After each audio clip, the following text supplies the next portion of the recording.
so much for being here. I hear amazing things about your company from all of your customers all of the time. You're the founder of Resi. Can you give us like the high level elevator pitch? What's Resi? Resi is a multifamily marketing platform. Started about 2015.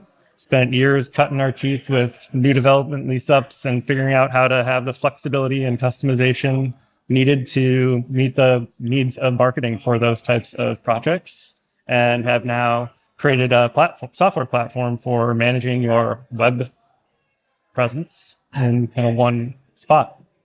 So we don't have to use Squarespace or Wix or... No, we are a single platform for managing a portfolio of web presence. That's incredible. So we built a data layer, all of those integrations with different tools, whether it be sitemap or a chatbot or whatever tools you'd be wanting to pull into your website, and then being able to turn that on and off really easily across different properties. Be able to then, we have our own API that sends all that data to our other product, which is our front end website builder. So we've got a decoupled system that's similar to how you build a modern day software. As a former multifamily marketer who managed 30 websites simultaneously and needs to update them individually, what an incredible thing that you're building. So thank you for your service. I understand your pain. Tell me, Grady, who is the perfect customer for Resi? Great question. The perfect customer for Resi is anybody that's operating a large number of property websites and or a single portfolio website. We've developed centralized leasing platforms to actually even have displayed on a single portfolio site, which is something that nobody's really been trying to tackle. Can we talk about that a little bit more? Certainly. So I just interviewed the VP of digital marketing at Bozzuto and the VP of marketing at Asset Living. And there was a commonality in that conversation, and it was around building like a corporate brand where people like, you can't leave a Bozzuto property. It hurts too much. Like, you be loyal, like in the way that you are to Marriott. And in my experience, a lot of properties like are individually branded, and that has a lot to do with the developer, and you have different owners and everything. And like, it's not perfect. It's not apples to apples with that other industry. But tell me about building a portfolio website that supports a centralized leasing strategy. How do you do that? What's the experience like for the renter? It's a great question. A lot to unpack there. It's something that this industry desperately needs, right? And trying to tackle that in a number of different ways, because third-party managers have that battle of how do I convince owners to go onto a single platform and not be caring about their property the most, while at the same time having the customization on a property level is very helpful. And there are advantages to doing that from an SEO perspective, from a renter perspective, of having that kind of like local boutique feel. That's why you see success in boutique brands in hospitality today. But that's something that our industry desperately needs, is a brand that people know and recognize. And a loyalty program is a way to build that. But you also need a way to search really easily throughout that portfolio. I don't want to throw a curveball at you that I did not prepare you for, but I'm going to.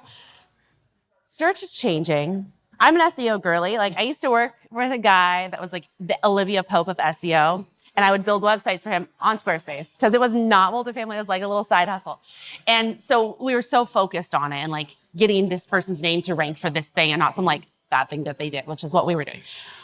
So tell me about the implications of Gemini or whatever it is now, and the way we're going to search for in this year and beyond. What are the SEO implications, and how does that affect your business, and how does that affect this industry? Another really great question. And yeah, lots to unpack there. Something that we don't offer is probably a bigger signifier of my approach. We have been one of the few companies that live in this realm that did not build our own chatbot. And it's something that we very much try not to utilize. There's enough of them. There are plenty of options out there, of all different shapes and sizes and types. Totally. And yeah, didn't need another player there. And really my thoughts on search are that AI is taking over that realm. It already is in a major, major way. And so our approach is, rather than trying to create yet another interface for a customer, we're focused on managing that data and presenting that data for those systems to be able to integrate with Yeah. much easier, so that you can find a property much easier, you can find a portfolio much easier, and all that data, that unit level data, is presented through what Google is looking for or what AI tools are looking for. Yeah, they're going to need something to pull. Yeah, we're working on basically talking well to the robots. Yes. Grady is making friends with the robots. Amazing. Well, when they take over the world, maybe they'll spare you. Yeah, hopefully. So tell me about how this is an incredible industry. Everyone's really close. Everyone knows each other. It's wonderful. But it is also a pretty a technology driven industry. Like, people used to talk so much shit about this industry and how we're like slow, and we're not. Like, we are innovating constantly. So many great suppliers in this market. How do you get eyes on your business? How do you attract your customer? It's another great question. I solved that. Didn't solve that. I attempted to solve that. I attempted to solve that because we're just a small startup, bootstrapped, have been for years. Never really looked to try to take on funding, and really we're just focused on solving problems. So how do I go make sales? How do I get eyeballs on what we're doing? I spent years really trying to kind of hide behind a corporate brand that I had built, and just here we're Resi and this is what we do, and didn't find much success with that. We'd send out little email campaigns, try to get eyeballs on it. And it was what sparked me one day was a couple of folks that I knew very well unsubscribed from our company newsletter. And that just caught my eye. And I was a little hurt. I was very hurt. I'm going, well, why? Like, I know these guys. They wouldn't unsubscribe from me. It was definitely a robot. It was not them. And what I came to realize is they didn't unsubscribe from me. They unsubscribed from the company because they didn't associate me with the company. They didn't know this was my company. And so that kind of was a light bulb moment for me, saying, I need to get my face out there in this industry. I need to find some way to scale myself. And so I started utilizing LinkedIn just as a means to learn how to practice writing more regularly, practice output, and start to share just my thoughts on this industry and what we're trying to do, problems I'm trying to solve. And that's helped to really get a lot of eyeballs and generate inbound interest in just conversations. And those conversations help with awareness. And ultimately in this industry, I think it's a lot of timing with budget cycles and with just the problems that different companies are trying to solve. So when you're out there having those conversations about something that's relevant, then you might be invited to the table. So that's my solution. I mean, at the end of the day, we want to buy from people. Right. Exactly. We're all people. Like, I know you're selling to businesses, but businesses are just made up of groups of people. So it makes a big difference. And you are out there. I mean, I associate your company, Grady's company, called Resi. Like, you're doing a great job. Great to hear. And the brand is good. And something that you are also doing an excellent job of, you're not taking the brand very serious. You're taking it seriously, but you're joking within the brand and you're humanizing your brand. Like, you've printed all these stickers about like dating puns about data. Like, tell me one of them. I can't remember them off the top of my head. I'm looking for my ROI Mantic partner. Yeah, we've been having fun developing our brand voice. Yeah. For sure. And I created something that was so buttoned up at first and wanting to present this perfect view of like what we were doing, and realize that's not what people relate to. And so in an effort to become more relatable, yes, I absolutely wanted to humanize myself, putting myself out there, and look to try to humanize our brand. And so that's what we've been working on. And I've spent years whiteboarding this and trying to think about how do we want to present ourselves. And what really caught me is just the phrase, people don't care about what you do, they care about why you do it.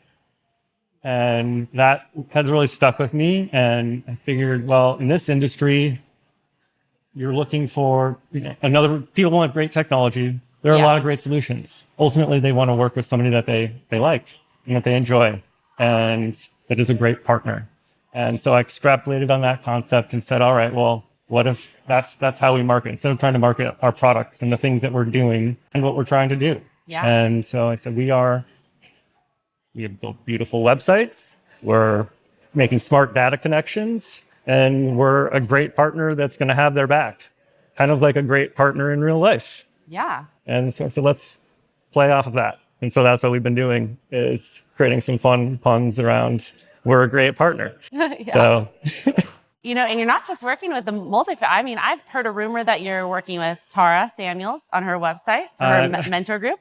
I heard another rumor that you're working with Zip Code Creative on their website. Is that correct? we've done some work in the space for vendors as well. Yeah, and there's so much trust in your brand from a lot of different directions. Appreciate that. Yeah, it's been I just love problem solving for everyone, and I love what Tara's doing with the Yeah. multifamily mentor matchmaking group, and I've generated some great conversations out of that, and have had a lot of great guidance as well. Yeah, I have a mentor. Yeah, And I have a mentee and a mentor. It's been very fun. I think it's really helpful, and so I'll always want to try to support a great idea. Totally. Well, Grady, thank you so much for being here. I love hearing about your business and your journey to where you are today. And Thank you. any parting thoughts you'd like to leave the audience in podcast land or wherever they're watching or listening to this? Oh, we have a very interesting time ahead of us, and that centralized branding that you were talking about, I think, is going to continue to be the focus of some of the largest organizations, and that's where the money in this industry is going to be pointed, is looking for the people that can make progress in that realm. So follow the investment there. Yeah, smart move. Building for him. Yeah, absolutely. Thank you so much. Thanks, Sydney.